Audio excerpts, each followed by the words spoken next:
I'm traveling through Russia to learn about the most powerful European royal family since medieval times. The Romanovs. I've seen how the victories of Peter the Great won him control of the Baltic Sea, placing Russia firmly on the world stage.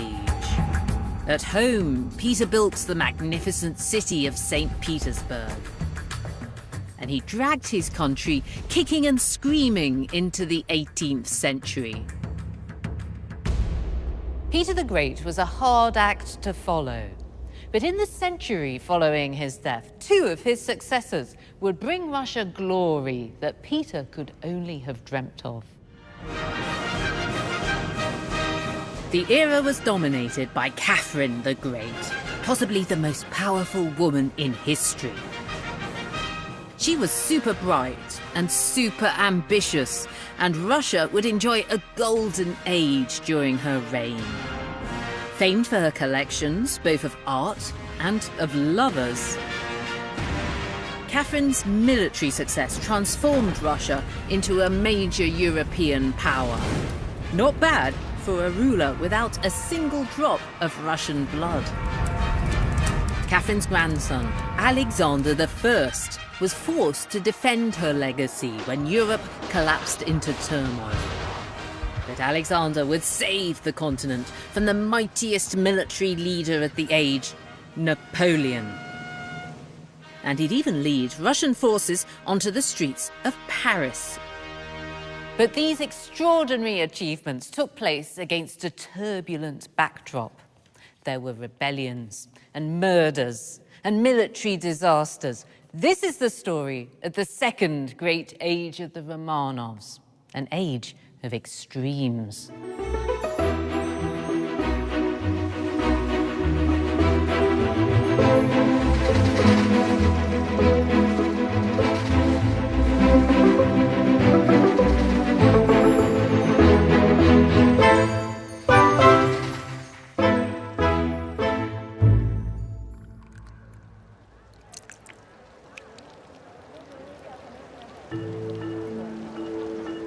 This is the 18th century palace of Peterhof, overlooking the Gulf of Finland. It was founded by Peter the Great, one of only two Romanov monarchs to have been given that title. The other was Catherine the Great. She inherited the palace when she seized the throne in 1762, nearly 40 years after Peter's death. But I bet Catherine never did what I'm about to do. Let's go. Thank you. Are we going to hold hands all the way? Very Just Russian. this place. Very gallant. I like it. Careful. I'm going not just behind the scenes, but beneath Hands them. down. And I'm not sure that I've dressed appropriately. Down that hole. Yes. It's really quite small and wet. Yes. Okay. Be careful. Be careful. Watch your head. This is good. Hey, hey, hey. Peterhof has one of the biggest sets of fountains in the world. Remarkably, all of them powered by natural springs and gravity, not by pump, as I'd expected. 5, 4, 3, 2, 1, go! go!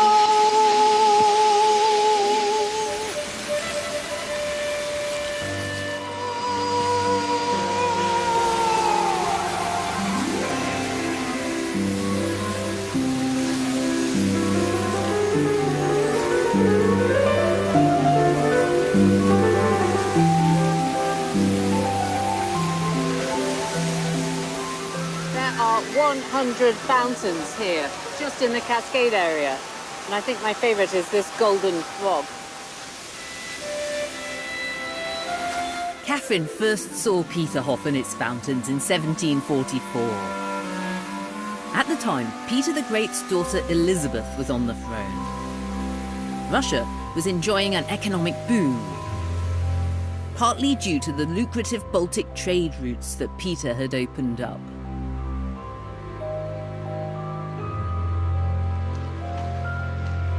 So Elizabeth had lots of money to indulge her taste for splendour.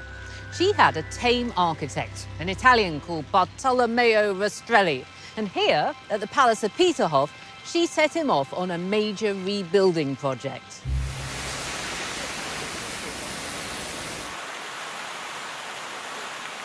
The Romanovs wanted palaces that rivaled the finest French royal buildings, like Versailles.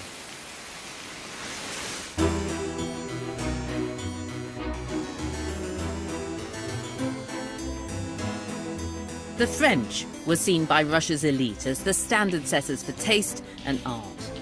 But this strikes me as being slightly too lavish, almost gaudy. You can't help sensing the chip on the Romanovs' shoulder.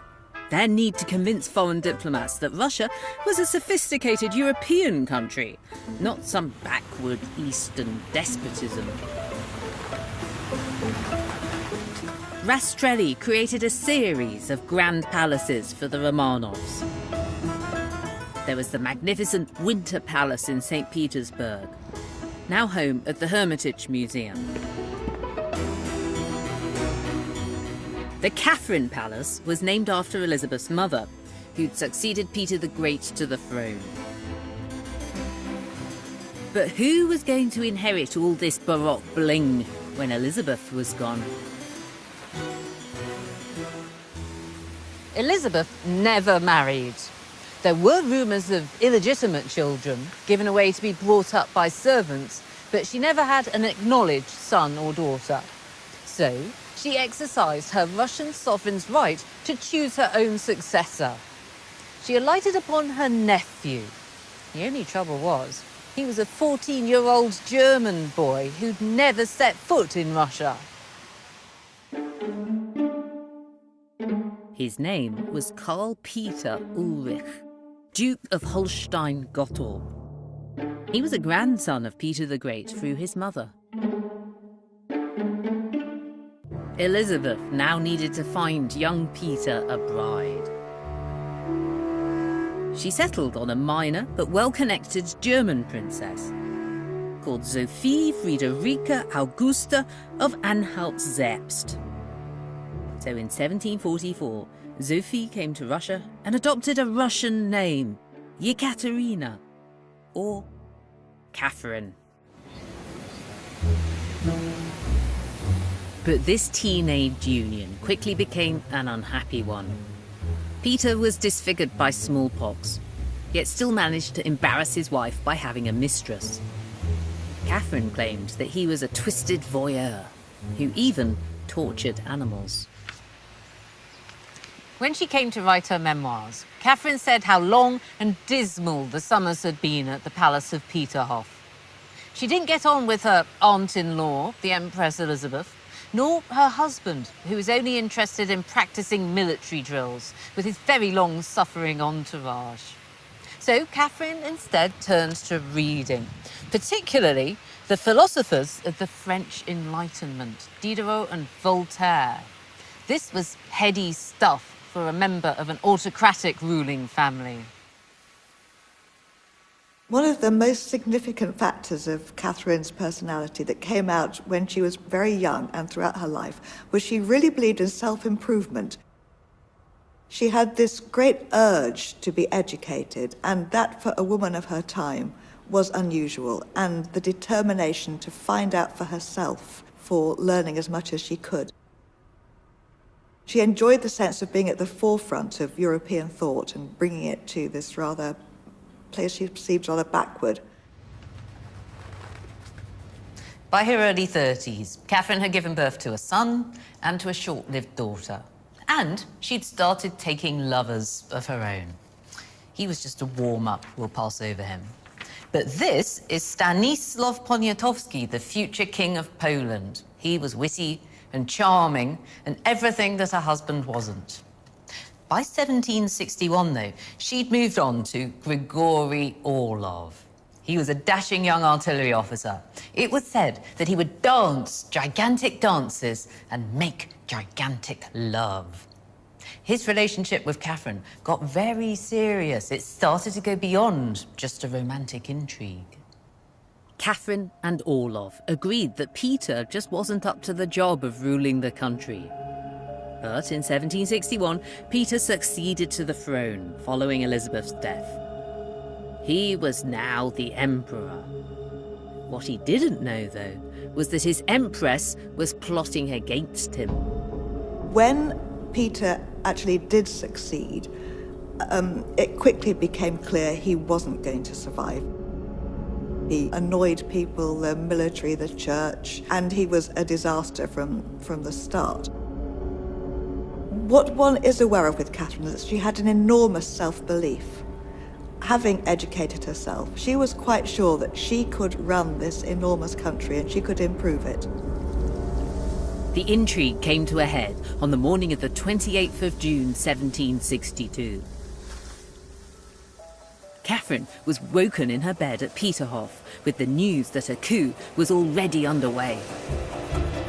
Now events began to move at headlong speed. Catherine came racing through these palace grounds to get to her carriage to be taken to St. Petersburg. She didn't even pause to get ready. She had to have her hair done in the coach on the way. When she got to St. Petersburg, she was declared sovereign. And her husband, Peter? Well, he was caught napping when he got to hear about what was going on. It was too late. He'd lost his crown. In tears, Peter stepped down. He'd reigned for just 6 months. Within a few days, he was rather conveniently dead. Officially, the reason was hemorrhoidal colic, but it was more likely murder. The nature, if any, of Catherine's involvement remains a mystery. Catherine was now the most powerful woman in the world. She was the sole ruler of Russia. And despite all of her intellectual interests, she had shown utter ruthlessness in grabbing the throne. But don't forget that she wasn't a real Russian. She'd only married into the Romanov family. It was going to be a considerable challenge for her to hold on to her power.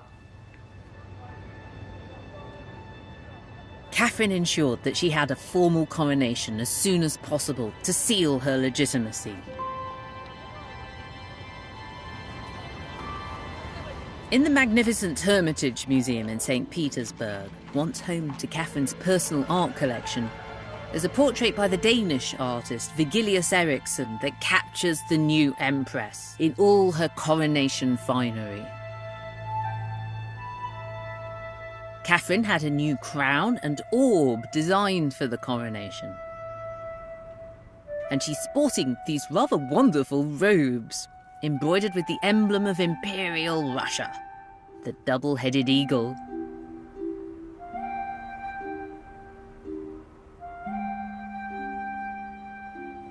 What do you think can have been going through her mind at her coronation? On the one hand, she was an imposter. She was German, after all. It was only through sleight of hand that she had that crown on her head. On the other hand, there's something very attractively modern about this 18th century woman so relentlessly pursuing power and success. And this meant relentlessly managing every single aspect of her brand. Catherine was brilliant at using her clothes to create her personal image. She managed to convey all the different things that people expected of a modern, female Russian sovereign, as you can see in her surviving dresses at the Hermitage Museum. Nina, when did Catherine the Great wear this dress? Catherine the Great wore it during the festivals of the Guard regiments because she was a chief of Guards regiment. It is uniform because of color, because of numbers of buttons. Ah, the officers had the same number of the same numbers. buttons. Yes.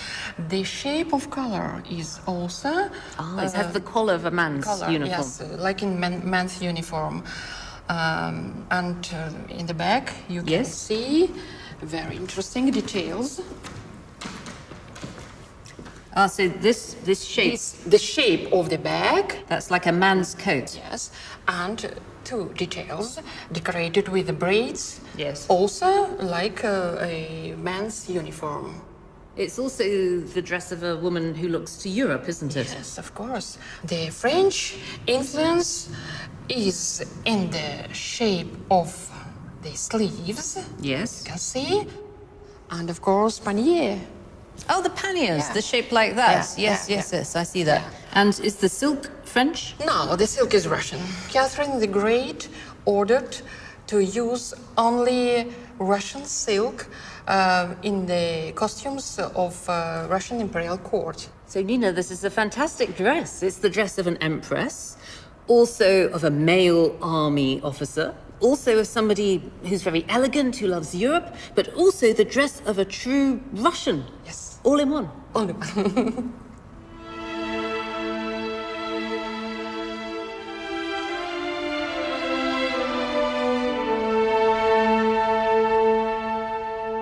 Back in the Peterhof Palace, Catherine can be seen wearing the royal trousers in another portrait by Vigilius Eriksson. But although Catherine's military uniforms were purely ceremonial, she knew that her reputation, both in Russia and abroad, would be earned by military success. Her first great test came just 6 years into her reign.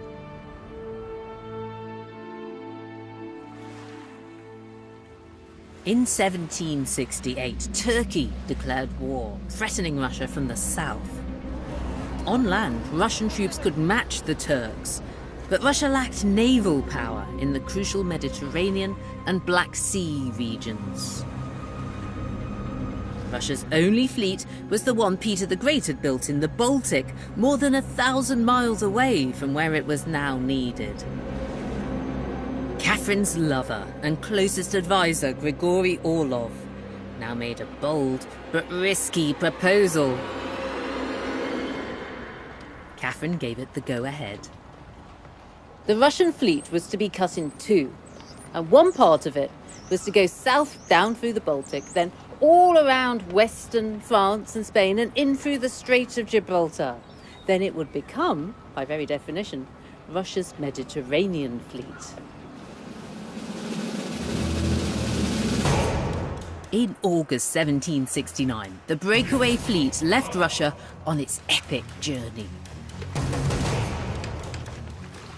Finally, nearly a year later, in June 1770, the Russian ships, under the command of Grigory Orlov's brother Alexis, took the Turkish fleet by surprise off the coast of Anatolia. The Battle of Chesma Bay became one of the most famous military engagements in Russian history. The Russians wiped out the Turkish fleet. 9,000 Turkish sailors were killed, but the Russians lost only 30.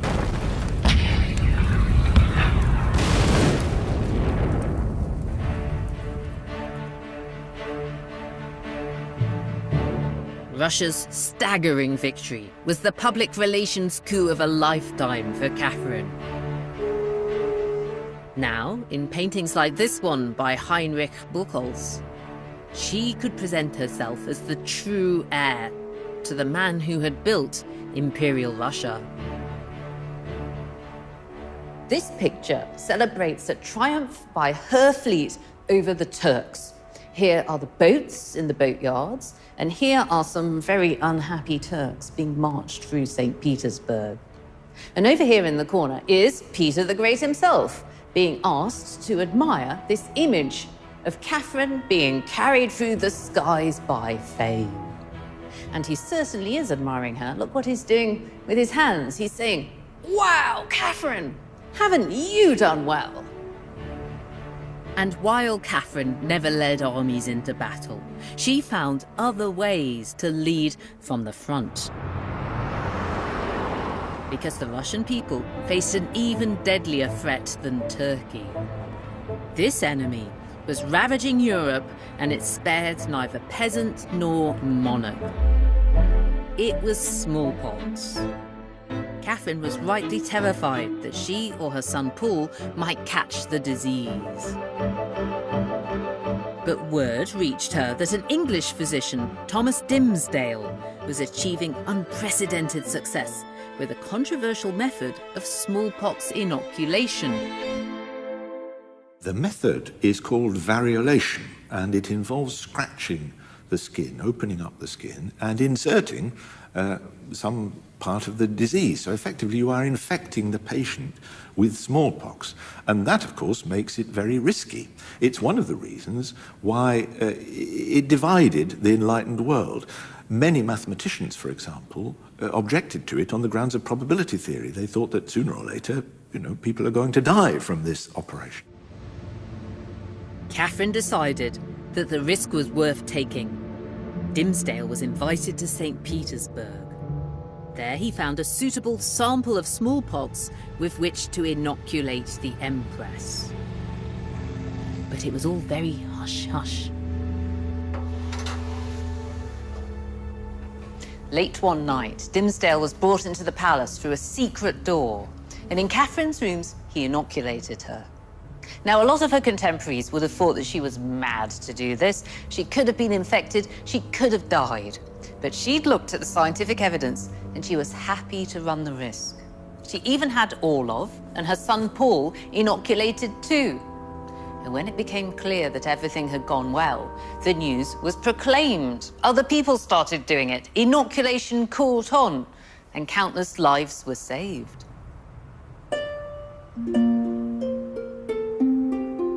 Her smallpox inoculation shows Catherine behaving like a true enlightened monarch, embracing science, banishing superstition, improving the lot of her people.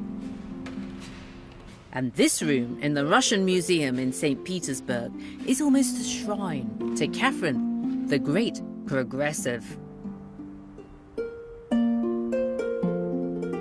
These well-turned-out young ladies on the walls were pupils at the rather wonderfully named Smolny Institute for Noble Maidens, which Catherine founded in 1764. Its stated purpose was to raise educated women, good mothers, and useful members of family and society. It was the first proper educational establishment for women in Russia. Catherine was so proud of her girls that she had these portraits by Dmitry Levitsky commissioned to show them off.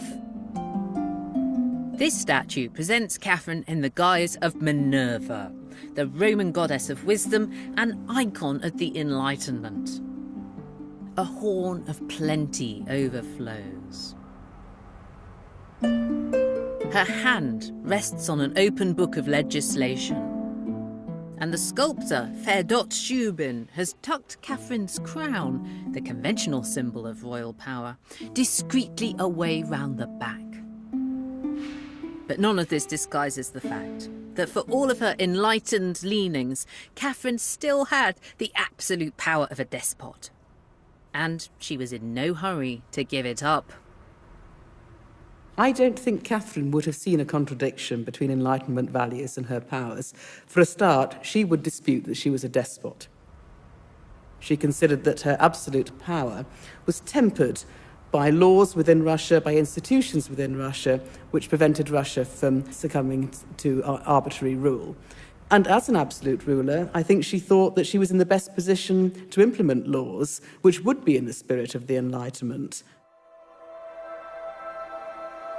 In 1767, just 5 years into her reign, Catherine embarked on an ambitious nationwide attempt to turn Enlightenment principles into actual laws. She convened a special legislative commission with representatives ranging from nobles to peasants drawn from all across the country. Catherine herself wrote the commission a lengthy set of instructions, known in Russian as the nakaz. She declared that all citizens should be equal before the law, that torture should be banned. Liberty was her central theme.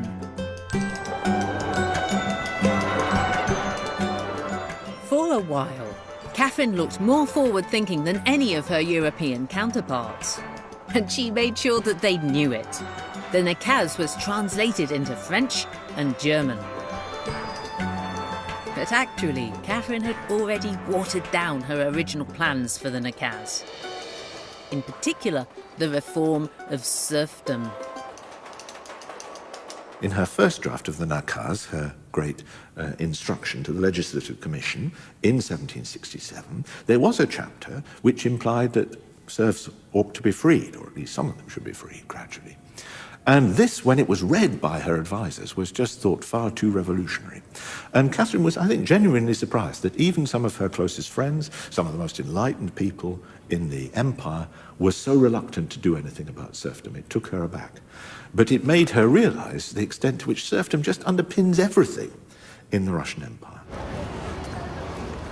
Catherine's failure to address the continuing existence of serfdom meant that millions of people remained little better than the slaves of landowners.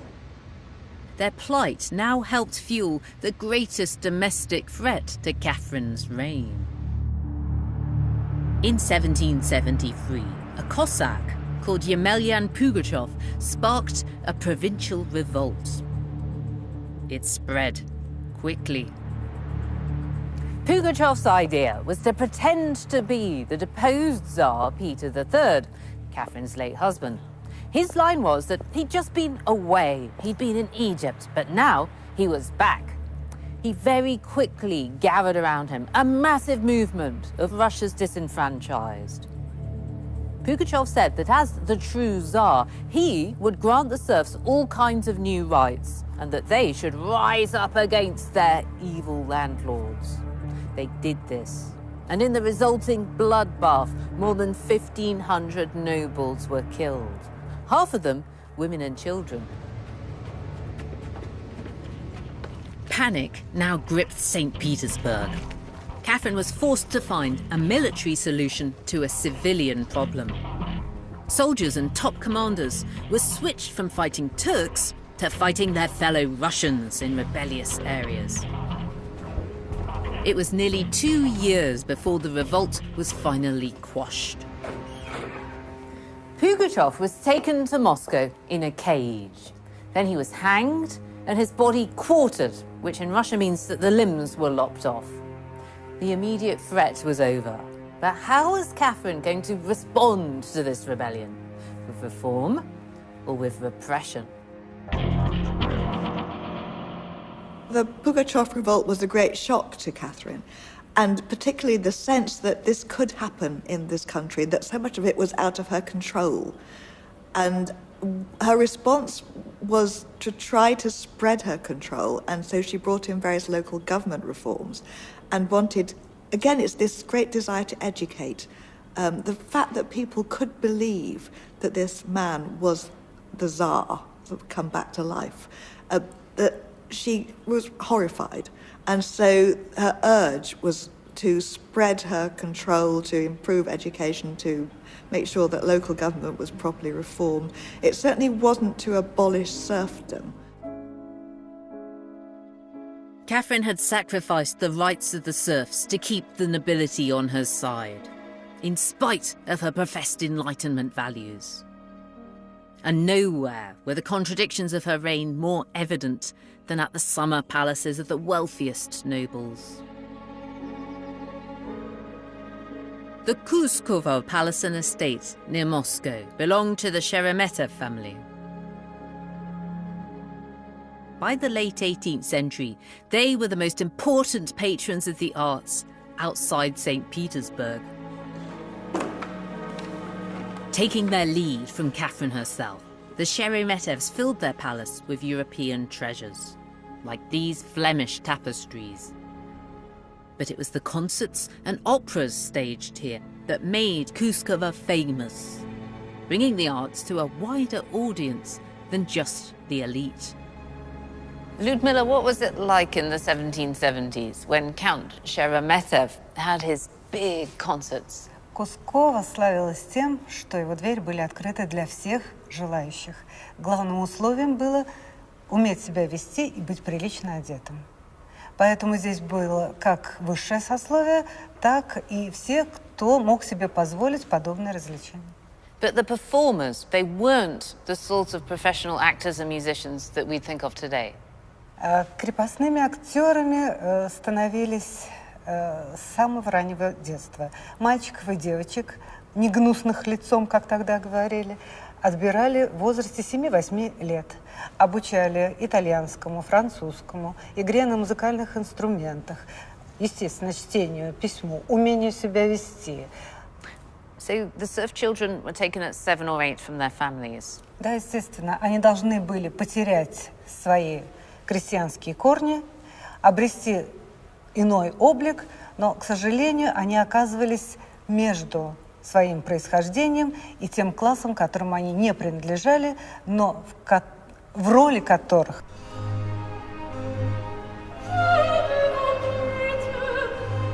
The Sheremetev star performer was Praskovya Kovalyova.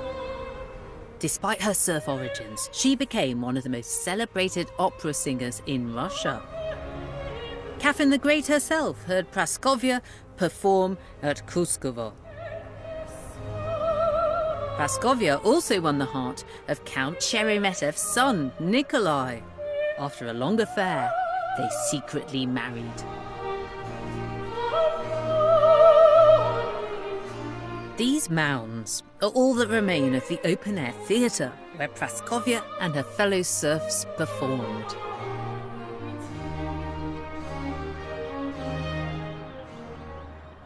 Now, you might think this sounds awfully romantic. The beautiful Praskovya standing here on the stage, singing a heartfelt aria to the Count, her secret lover in the audience over there. But it isn't romantic, it's creepy when you consider where the balance of power between them lay. Count Sheremetev owned Praskovya and her entire family, along with the rest of his 200,000 other serfs.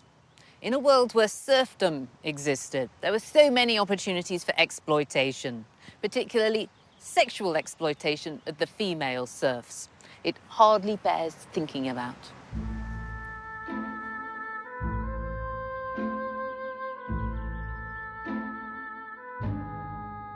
Of course, performers, artists and musicians made up just a tiny fraction of Russia's serf population. Most of them continued to work in the fields, driving the Russian economy. And they made up the bulk of the Russian army, fueling the expansion of Catherine's empire, an expansion that was extraordinary in both its speed and scale.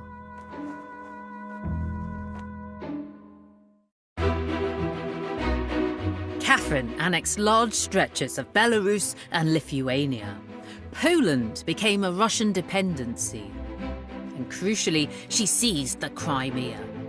Just as Peter the Great founded St. Petersburg to secure access to the Baltic, Catherine now founded the major ports of Sevastopol and Odessa to guarantee Russia access to the Black Sea. Countless Russian and foreign lives were lost in the process. But Catherine doesn't seem to have been much troubled by this. But the other great powers of Europe were troubled. They knew that Russia had now become a key player in world affairs. Catherine had to be courted.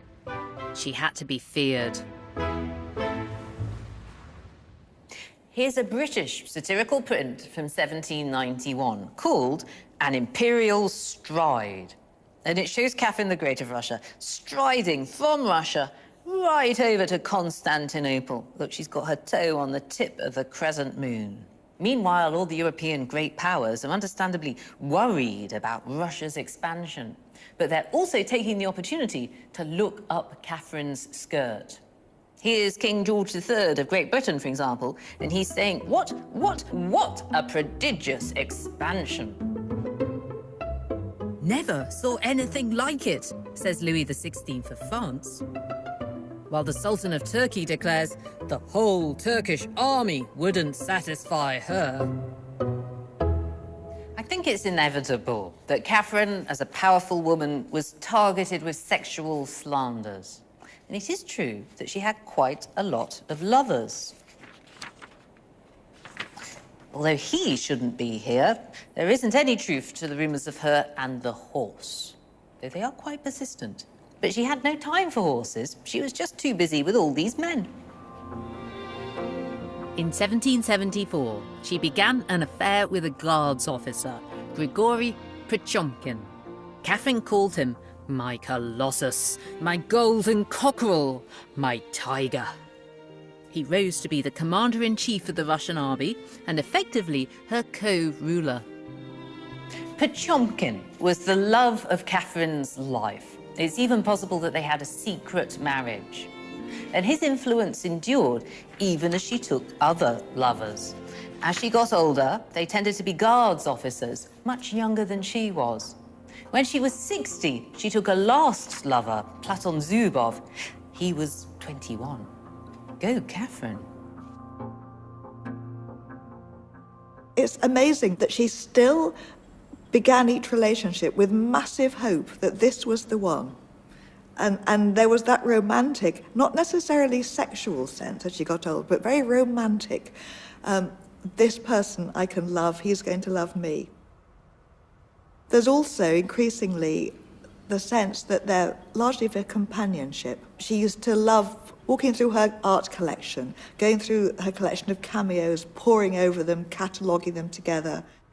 And so you get a sense of platonic enjoyment, that brief time in her day when she could relax and feel that she could be herself, but constantly that need to be loved.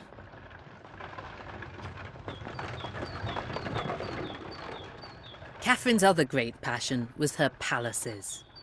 But unlike the grand statements of the Winter Palace and Peterhof, her own commissions have a more tranquil atmosphere. The Catherine Palace, south of St. Petersburg, was originally built by the Empress Elizabeth in a Baroque style.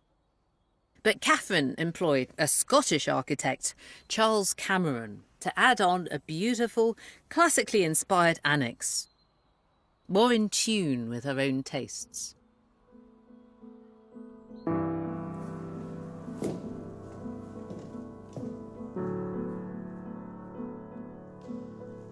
Although the rooms are inspired by classical architecture, they're constructed with a whole rainbow of Russian materials, like the marble, the jasper, and the porphyry. Although they're small in scale, they are incredibly rich. When they were complete, Catherine walked through with her architect, Mr. Cameron, admiring them, but she was also heard to sigh. Oh, but the cost, the cost.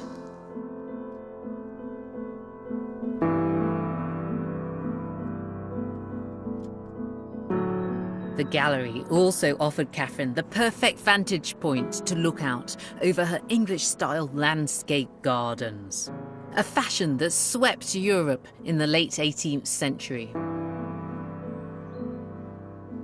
English garden design had become another of her passions.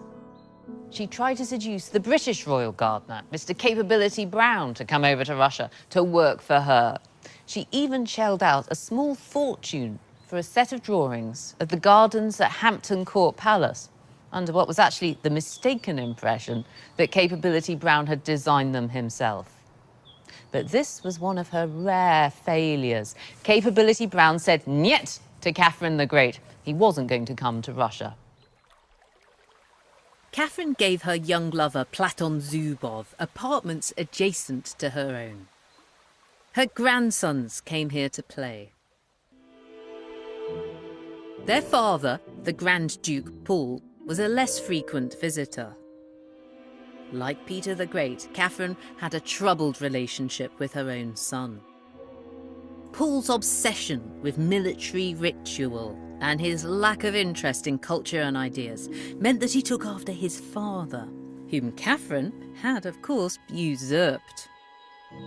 she found her eldest grandson, Alexander, much more of a kindred spirit. The classical annex and its gardens offered a consoling ideal of order and rationality. But in Europe, the Enlightenment dream was turning into a darker reality. Catherine was horrified by the execution of Louis XVI in 1793, following the French Revolution. To begin with, there's a sense that the seriousness of the French Revolution didn't dawn on Catherine. It seems she had never imagined that this could be the outcome of what she'd read in her youth. In a way, it was that split in her between what she liked intellectually and what she saw as possible for a ruler, and the idea that Voltaire and his free thinking had led to this, to the collapse of a monarchy, was utterly horrifying. Even in her old age, Catherine worked indefatigably. She rose at 7 in the morning, she drank strong coffee, and then she wrote in her office till 9. She spent the morning listening to reports, the afternoon reading and going through her correspondence. For all her palace building and patronage of the arts, for all the diplomatic and military successes of her reign, it was in her commitment to the quiet, steady, backroom work of government that Catherine was perhaps at her greatest. A portrait of the Empress with one of her beloved greyhounds, painted towards the end of her life, shows them out for a stroll.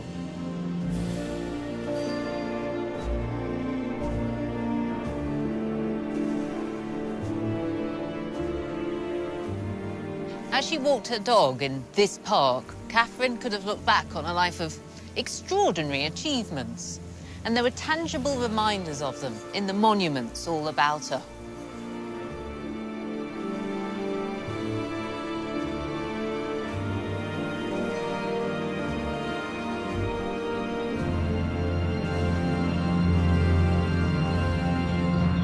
But poignantly, she had little faith in the future. Particularly under her son and successor, Paul. My labour and care and warm concern for the good of the empire will be in vain, she once wrote, because my son hasn't inherited my frame of mind. On the 5th of November 1796, Catherine suffered a stroke. Hours later, she died. She was 67. That very morning, she'd risen early as usual and gone through her papers, working for the Russian Empire to the very end. But now the throne went to her embittered son, Paul. The day he was crowned, he changed the law so that no woman would ever sit on the Russian throne again. Catherine's suspicion of Paul and preference for his son Alexander looked to be well-founded. Catherine could have disinherited Paul, but there were two problems with that. One is that any suggestion of doing that could have given rise to some sort of conspiracy or even a coup against herself. She, of course, had come to the throne by virtue of a coup. She was very sensitive to the fact that monarchs could be replaced by this method. That was one danger, I think, that she faced. The other one was that if you're going to have a conspiracy, you've got to have a conspirator. And Alexander didn't show any willingness whatsoever, as far as one can tell, to take on that mantle and to take his father's place as Catherine's heir. As well as undermining his mother's legacy, Paul soon alienated the court by his fixation with religious and military ritual. Concerns also grew among the powerful Guards regiments about Paul's erratic foreign policy. While Catherine had commanded widespread affection, Emperor Paul knew full well that he was loathed, just as his father Peter III had been. And he knew how that had turned out.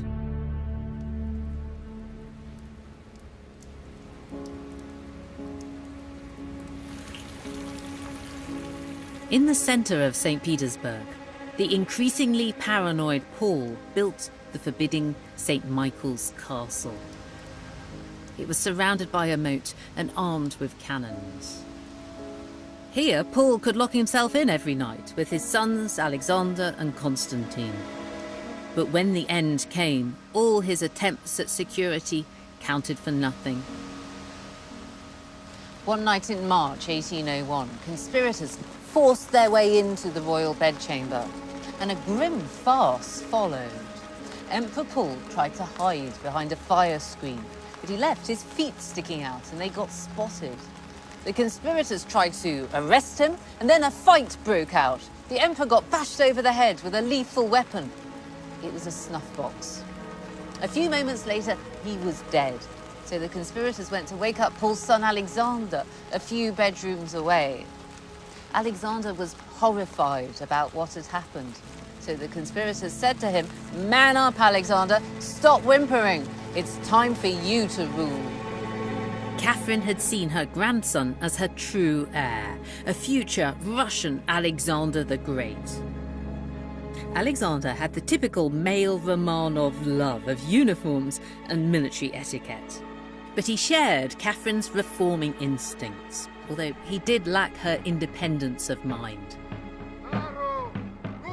Alexander came to the throne at a time when Napoleon Bonaparte was upending Europe. Russia joined Austria and Britain in a coalition against Napoleon, and Alexander soon faced him on the battlefield.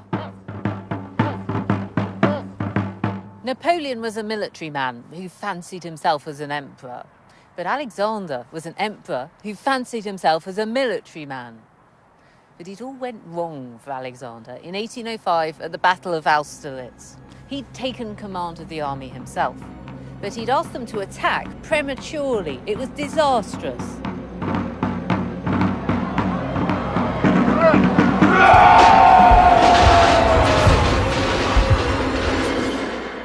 Many of the Russians and their allies, the Austrians, were killed. Alexander realized that this had been his own fault. He was so upset about it that he burst into tears, and he had to be sedated with opium. He also had to make peace with Napoleon. Alexander was summoned to Tilsit in Prussia. Napoleon had two major demands. Russia was to join the economic blockade of Britain, the so-called continental system, and France was to get control of Russia's neighbour Poland. The two emperors signed their peace treaty on a barge in the middle of a river, a wobbly setting for a wobbly deal. On the surface, the Treaty of Tilsit was the meeting of two equals. The reality was, though, that these were not equals. Napoleon was the boss. Why did Tilsit break down? Well, it broke down because that sort of imbalance always has to be an unstable treaty. In economic terms, it proved almost impossible for Russia to continue to be a member of the continental system.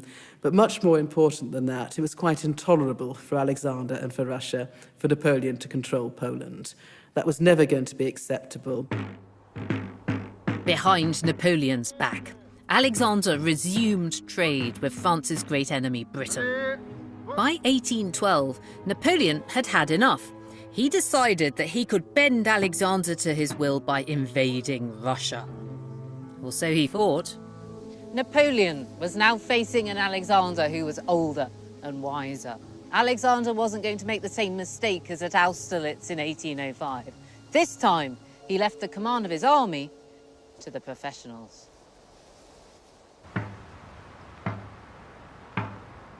Rather than meet Napoleon's mighty army head-on, the Russian commanders drew the French deeper and deeper inside the country, stretching their supply lines. Meanwhile, from the safety of St. Petersburg, Alexander tried to govern his empire and rally his people. On September the 7th, 1812, the Russians, under General Kutuzov, finally confronted Napoleon at Borodino, near Moscow. For Napoleon, it was now or never. His forces and resources were at their limit. Borodino was a huge battle, involving 250,000 troops. And it was commemorated in this huge panoramic painting by the artist Franz Roubaud. 115 meters long. It's housed in a purpose-built museum in Moscow. And what tricks has he used to bring it alive as a painter? Well, for example, do you see the Russian cavalry, which are attacking the French positions? Yes. The troopers' heads are much more numerous than the heads of horses. So he's made it look like a mass by doing lots and lots of heads and not so many bodies. Well, it was most important for the painter to give the impression of cavalry in attack, yes, which was furious and very quick and very exciting.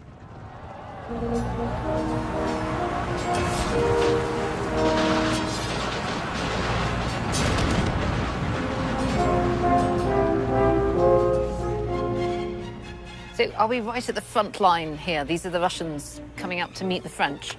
Yes, and they are starting a counter-attack against the French troops. Also, a column of French infantry is attacking the Russian position. Also, French cannons are firing at the Russian position.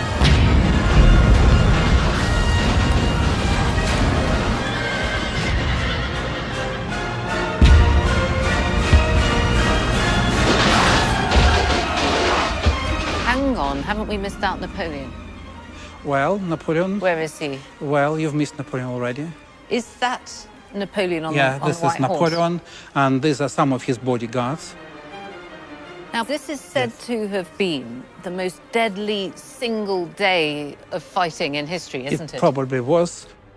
In what league of casualties are we talking about? Both sides lost about 20,000 troops. Many more were wounded and many more died after the battle. Did anybody on the day actually know who'd won? Well, Napoleon claimed that he won the battle, and Kutuzov also said that he defeated Napoleon himself. Leo Tolstoy said that the Russian side scored a moral victory because the Russian army, many soldiers on which were unexperienced, fought on equal terms with a very strong army, which was made up of the best European troops. Before the battle, Russian troops were preparing for death. They didn't want to give up Moscow. So it was a victory for the French, really? Not exactly. If you were French, would you still tell me that this wasn't a victory for Napoleon? Perhaps not.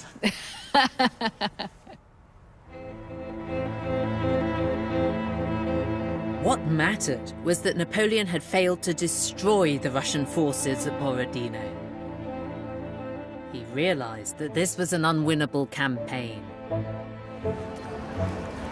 But he found a consolation prize near to hand.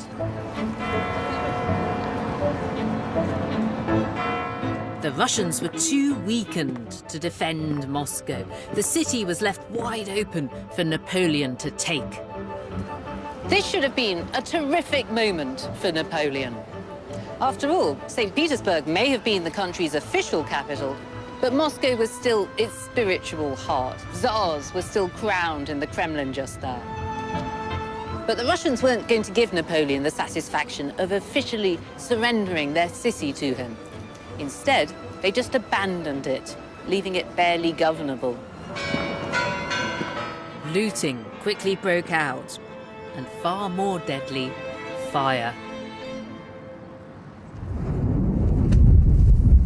Whether they were caused by accident or arson, the flames devastated a city still largely built of wood. More than 3/4 of Moscow was destroyed. For Alexander, the struggle against Napoleon now took on divine proportions. He declared that the salvation of his own soul rested on whether he could save Europe from ruin.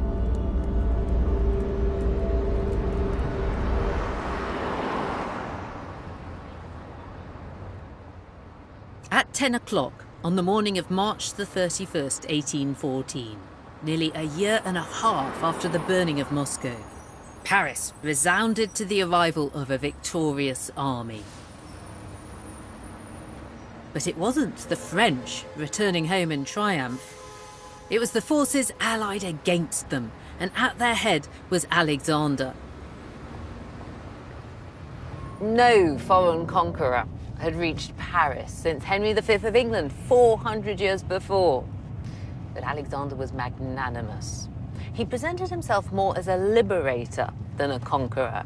He even rode on a horse that the French themselves had given him 5 years before. And he promised them that they needn't worry about Paris. Unlike Moscow, their city would be safe. And on the very same day, he made a public declaration that the Allies would recognize and guarantee a new French constitution. And while Parisians witnessed the exotic sight of Cossacks setting up camp on the Champs-Élysées, Alexander's great adversary Napoleon was packed off into exile. So how had it all gone so wrong so quickly for Napoleon and so right for Alexander? Well, after the destruction of Moscow, Napoleon had ordered his grand army to withdraw from Russia. But on the way back, they got caught in a ferocious winter that devastated their ranks. Then, for more than a year, Russia and its allies had pursued Napoleon's weakened forces across Europe. Now Paris was theirs. How Alexander must have savoured this moment. It was as glorious a moment as any Romanov had achieved in the history of the dynasty. Earlier Russian monarchs, like his grandmother, Catherine the Great, had aspired to French sophistication. But now Alexander had the chance to show the French how things were done properly, how a truly civilized nation behaved in victory.